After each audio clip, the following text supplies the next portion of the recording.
We don't really have a set office area, so everyone on the team is remote. We can kind of work from wherever. I'm here with a couple of people. I'm in Cancun. I don't know if you could tell by the cool background, but yeah, like we have a couple of people here, but everyone on the team is able to kind of just move around. There's not really a set. There's not a lot of operating costs in regards to, we have a bunch of stuff that doesn't necessarily make money, but we need to do it anyways, as in we need to kind of buy supplies for everyone. We need to have a monthly expense of, we are like paying this much for rent to rent out an office. Like we just get co-working places, which are much more affordable.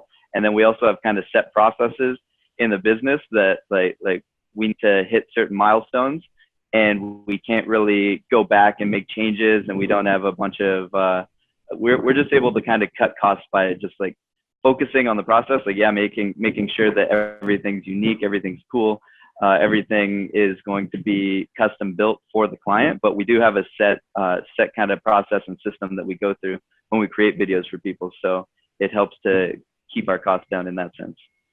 Yeah, so you basically keep the clients happy and they get exactly what they want, and they get custom work. It's not some cheap template stuff. Mm-hmm. And at the same time, you don't have those huge overheads because everything is done in a very cost-efficient way. Like there's no offices, there's co-working. There's the delivery process that's kind of a process, not just, oh, let's just keep going back and forth forever and have 7,000 revisions that are completely not necessary, right? So I guess the reduction in the 17,000 revisions is also a process. So what type of process do you have for that, so that the clients don't need to ask you to change stuff all the time? Like, how do you do that? Yeah, a big part is just kind of setting things up ahead of time. So before we even start on doing any script writing, before we start on kind of game planning for the animations and what the video is going to look like, we really want to figure out the strategy. Like, how is this video going to be used? Who's going to see it? What's the awareness level of these people?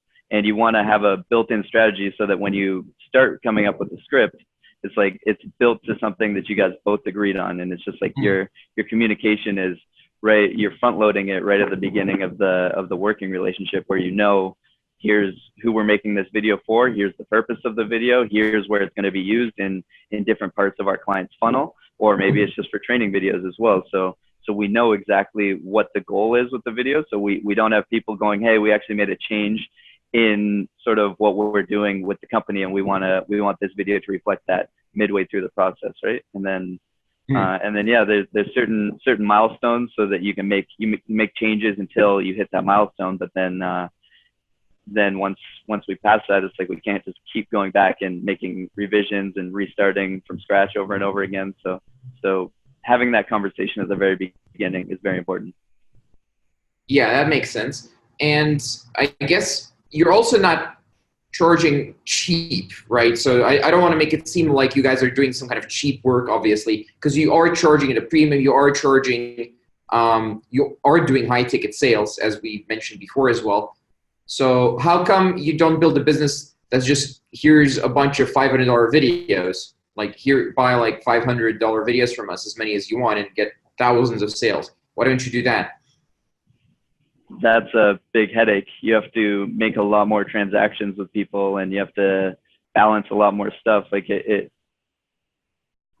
not that we want to make a bunch of videos, you know, like we don't really care to make just a bunch of cheap stuff that's going to be template based. It's going to, like, they provide the script. We want to make stuff where it's not so much a cost to them. Like, it's not like you're spending $500. It's like you're investing into something that's going to bring more returns than the investment that you put in. So we also don't want to make stuff that's just, I don't know, like it's boring, you know. I want to make something that we're proud of and the team's all proud of. So we get excited by being able to make new stuff every time, you know. Like, I don't want to just do the same thing over and over again on repeat, because I get bored pretty easily. Right. So you're also working with bigger clients than before, if I'm not mistaken. Did you make that decision last year, or when did you decide to also focus on these big projects like the 50K one, or how did you make that decision? Yeah, that one was just sort of it came about. We had the capacity to do it. We have a team in place to make stuff like that. But then yeah, the some of our bigger clients, it's sort of a lot of our bigger clients that we've worked with, they have kind of came out. They've reached out to us through referrals. They've like reached out to other companies, said like, hey, like who'd you get to do your video? And then they just suggest us, and then we go from there. They just reach out, they're like, hey, you were recommended to us. Let's talk about what we're looking to have done, and then we can talk from there. Right. And you mentioned before you were traveling. You said this is Cancun. That looks quite nice, actually. So Yeah, I mean, this is Mexico. This is where I live most of the time. right, right. So how come you're able to travel while doing all this? I guess most people want to meet up for sales meetings or something like that. How come you don't do that, or you don't prefer Yep. to do it? I wouldn't be against it. Like even just flying out, kind of shaking hands, meeting people. I'd be open to doing that. But just like people are busy, man. Like we're sitting here talking through Zoom right now, and most of my communication with people is through Zoom. Like there's not too much benefit to kind of staying in one spot to make sure that you can like sit down and have a lunch with someone, like when I'm back in Canada where I'm from, I'll meet up with people every once in a while, but it's not as much as you think. So there's not really any benefit to even living in sort of where you're doing business. Like we have a bunch of clients in Canada, and I very rarely see them. Right. And what's the process for sales? So people think this is not possible. You can't close big deals if you don't meet people. You need to sign there with like a lawyer present, or I don't know, all kinds of weird stuff people think about sales. So what are some ways that you use to actually close people on a call, even with bigger deals? Like how come you're able to do that? What is the process more or less? I feel it's just trust, like you when people speak to me, they can hear my voice. Like I've been doing this for a while. I think another big thing is we have a lot of big clients. We have a lot of social proof, so people know we've been in this industry for a while. Like if they send me money over the internet, there's a pretty good chance that it's not going to disappear. They know that because we have a proven track record. Like we've worked with a lot of people before. We have got a lot of good publicity, and we've kind of developed that over the last couple of years we've been in business. So yeah, I think it would just come down to trust. Like people know we've been in business. They know we make what we say we make, and if they work with us, they're going to get pretty much exactly what we discuss over the phone when we're talking. So I'd say just and what are the consultative selling? What is the consultative selling process like in what used to be Deviation and Business Mentor Insiders? Now we use a process where we kind of instruct people on how to make the decision. So do you do this, or do you use just proof, or what do you do exactly?